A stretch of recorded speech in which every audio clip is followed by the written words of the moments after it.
कब से लगेगा होलाष्टक, जाने होलिका दहन और होली की सही तारीख। सनातन परंपरा में रंगों के महापर्व होली बहुत ज़्यादा धार्मिक महत्व माना गया है। यह महापर्व होलकास्ट से शुरू होकर धुलेंडी तक रहता है। इस महापर्व से ठीक पहले पड़ने वाले 8 दिन बेहद महत्वपूर्ण माने जाते हैं।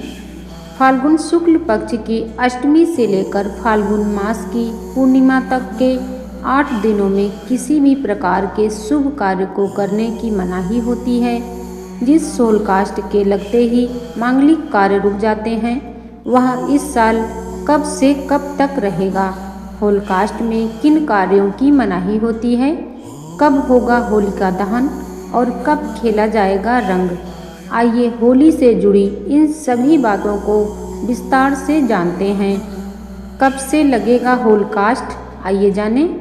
पंचांग के अनुसार जिस होलकास्ट को शुभ कार्यों के लिए अशुभ माना गया है, वह इस साल फाल्गुन मास के शुक्ल पक्ष की अष्टमी तिथि यानी 24 फरवरी 2026 से प्रारंभ होकर फाल्गुन मास की पूर्णिमा तिथि यानी 3 मार्च 2026 तक रहेगा। पंचांग के अनुसार 3 मार्च 2026 को ही होलिका दहन किया जाएगा। होलकास्ट प्रारंभ 24 फरवरी 2026, होलकास्ट समाप्त 3 मार्च 2026। होलिका दहन कब है? 3 मार्च 2026 को। होलिका दहन का समय सायंकाल 6:08 से लेकर 8:35 तक रहेगा। धुलेंडी कब है? 4 मार्च 2026। होलकास्ट से जुड़ी विशेष कथा। हिंदू मान्यता के अनुसार होलकास्ट का संबंध प्रहलाद और राजा हिरण्यकश्यप की कथा से जुड़ा हुआ है। मान्यता है कि होलिका दहन से ठीक 8 दिन पहले तक राजा हिरण्यकश्यप भगवान श्री विष्णु के परम भक्त प्रहलाद को तमाम तरह की यातनाएं दी थी।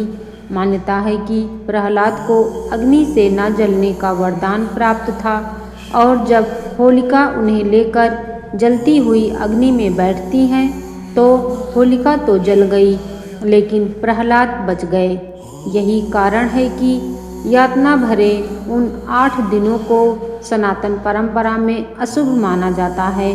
मान्यता यह भी है कि होलकास्ट के 8 दिनों में नकारात्मक ऊर्जाओं का प्रभाव बढ़ जाता है, जिसमें शुभ कार्यों की मनाही होने के साथ व्यक्तियों को तमाम चीज़ों से बचाव करना होता है। होलकास्ट पर नहीं करें ये विशेष काम। हिंदू मान्यता के अनुसार होलकास्ट के दौरान नकारात्मक ऊर्जा सक्रिय रहने की आशंका बनी रहती है। उस दौरान तमाम तरह के शुभ कार्य जैसे मुंडन, सगाई, विदाई, विवाह आदि कार्य नहीं किए जाते हैं। इस दौरान नवविवाहिता स्त्री को मायके में रहने का विधान है। होलकास्ट में क्या करना चाहिए, आइए जानें। ईश्वर की आराधना, भगवान विष्णु और कृष्ण की पूजा करें। इन 8 दिनों में भगवान कृष्ण को गुलाल और अबीर अर्पित करना बेहद शुभ होता है। मंत्र जाप और कीर्तन करें। हनुमान जी की पूजा करें। हनुमान चालीसा या सुंदर कांड का पाठ करें। दान पुण्य करना चाहिए। ज़रूरतमंदों को अन्न, वस्त्र, धन, गेहूँ और तिल का दान करना चाहिए, यह शुभ होता है। घर की शुद्धि, घर में गंगा जल का छिड़काव करें, जिससे सकारात्मकता बनी रहे और खुशहाली रहे। दीप जलाना चाहिए। घर के उत्तर पूर्व ईशान कोण में घी या तेल का दीपक जरूर जलाना चाहिए।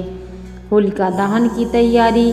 मोहल्लों में होलिका दहन के लिए लड़कियां एकत्रित की जाती हैं और गुलाल खेले जाते हैं। होलिका दहन का यह विशेष उपाय जरूर करें। होलिका दहन की अग्नि को शुभता का प्रतीक माना जाता है। ऐसे में होलिका दहन के समय एक सूखा नारियल लें और उसमें बीच से छेद कर लें। इसके बाद उसमें थोड़ी सी पीली सरसों, काले तिल और एक कपूर का टुकड़ा डालें। होलिका की अग्नि की 7 बार परिक्रमा करते हुए अपनी मनोकामना अपने मन में बोलें और अंत में उस नारियल को होलिका की अग्नि में डाल दें। आप सभी भक्तों को होली की हार्दिक शुभकामनाएं। धन्यवाद।